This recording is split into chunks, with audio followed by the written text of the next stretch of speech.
السلام علیکم ناظرین۔ وہ چیزیں جن کی وجہ سے نماز ٹوٹ جاتی ہے۔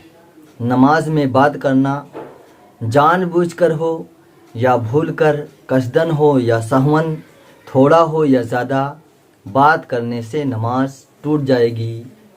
وہ پہلی چیز ہے جس کی وجہ سے نماز ٹوٹ جائے گی۔ نمبر 2، سلام کرنا ہے تو نیک کام سلام کرنا یا کسی کو دعا دینا، لیکن نماز میں اگر ایسا کیا گیا، کسی سے سلام کیا یا کسی کے سلام کا جواب دیا تو اس کی وجہ سے بھی نماز ٹوٹ جائے گی۔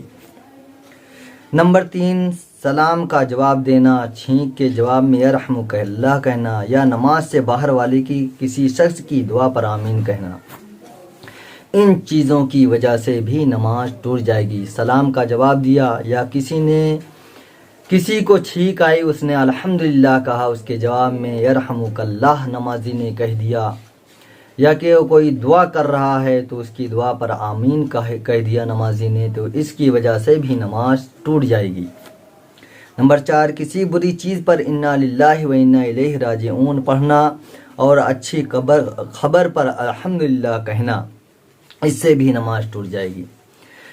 کوئی کسی بری خبر کا ذکر کیا اور ہم نماز پڑھ رہے ہیں اور اس نے اس کے بری خبر دینے پر انا للہ و انا الیہ راجعون پڑھ دیا، یا کسی اچھی خبر پر الحمدللہ ماشاءاللہ کہہ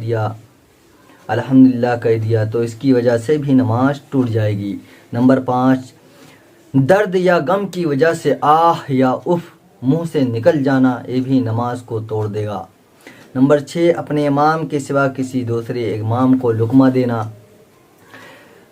اپنے امام کے علاوہ کسی غیر کو لقمہ دینا، یا بھول گیا ہو، کوئی تلاوت کر رہا ہو یا نماز پڑھ رہا ہو اور نمازی نے اپنے امام کے علاوہ کسی کو لقمہ دے دیا تو بھی نماز ٹوٹ جائے گی۔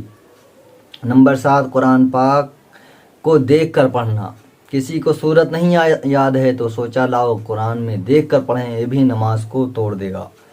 نمبر 8، قرآن پاک پڑھنے میں کوئی بڑی غلطی کرنا، جیسے الحمد شریف پڑھ رہا ہے، انعمت علیہم کی جگہ انعمت علیہم کہہ دیا تو بھی نماز ٹوٹ جائے گی۔ نمبر 9، عمل کثیر یعنی کوئی ایسا کام کرنا جس سے دیکھنے والے سمجھیں کہ یہ شخص نماز نہیں پڑھ رہا ہے۔ جیسے بعض لوگ رہتے ہیں نماز میں تو ایک پیر پہ کھڑے ہو گئے یا ادھر ادھر کھجلاتے رہتے ہیں، یا کوئی ایسی حرکت کریں کہ غیر آدمی یہ سمجھیں، غیر نمازی یہ سمجھے کہ یہ بھی نماز نہیں پڑھ رہا ہے تو بھی نماز ٹوٹ جائے گی۔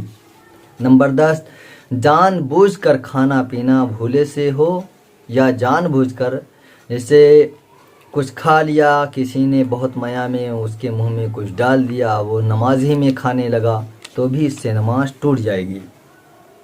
نمبر 11، 2 صفوں کے مقدار کے برابر چلنا، 2 صفوں کے مقدار سے اگر کم چلا ہے، آگے بڑھ گیا ہے یا پیچھے ہٹ گیا ہے تو نماز نہیں ٹوٹے گی، اور جتنی مقدار 2 صفوں کی ہوتی ہے اگر اتنا چل لیا آگے ہے یا پیچھے تو نماز ٹوٹ جائے گی۔ نمبر 12، قبلہ کی طرف سے بلا عذر سینہ پھیر لینا، اب جیسے نماز پڑھ رہا ہے، کسی نے پیچھے کھانسا تو یہ پیچھے مڑ کر دیکھنے لگا تو قبلہ کی طرف سے اس کا سینہ پھر گیا، اس سے بھی نماز ٹوٹ جائے گی۔ نمبر 13، ناپاک جگہ پر سجدہ کرنا، نمبر 13، ناپاک جگہ پر سجدہ کرنا، اس سے بھی یہ بھی نماز کو توڑ دے گا۔ نماز پڑھ رہا ہے اور کوئی نجاست پڑی ہے، وہاں پر اس نے سجدہ کر دیا، زمین ناپاک ہے تو بھی نماز ٹوٹ جائے گی۔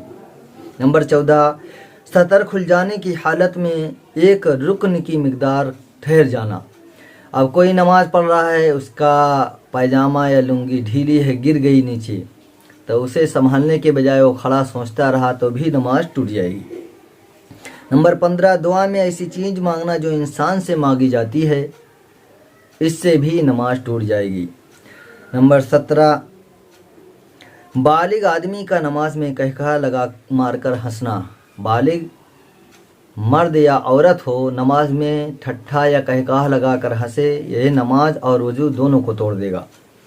نمبر 18، امام سے آگے بڑھ جانا وغیرہ، اب کوئی نماز پڑھ رہا ہے اور غفلت میں وہ آگے بڑھ گیا، امام سے آگے چلا گیا ہے، اس سے بھی نماز ٹوٹ جائے گی۔ دوستو یہ وہ چیزیں ہیں جس سے نماز ٹوٹ جائے گی۔ اگر کوئی ایسی حرکت سرزد ہو جائے تو ہم اپنی نماز کو دہرا لیں، لیکن اگر کسی نے انعمت علیہم کی جگہ انعمت علیہم پڑھ دیا، بڑی غلطی ہے، تو اسے کلمہ بھی پڑھنا پڑے گا اور اللہ سے توبہ بھی کرنی پڑے گی۔ اور اگر کسی نے نماز میں خوب کہا لگا کر ہنس دیا تو اس سے وضو بھی اس کو کرنا پڑے گا، نماز بھی ٹوٹ جائے گی، وضو بھی ٹوٹ جائے گا۔ تو یہ وہ باتیں ہیں جن کی وجہ سے ہم بہت نادان اور نہ سمجھ رہتے ہیں اور ہماری نمازیں ہوتی ہیں نہیں ہوتی ہیں، ہمیں معلوم بھی نہیں ہوتا۔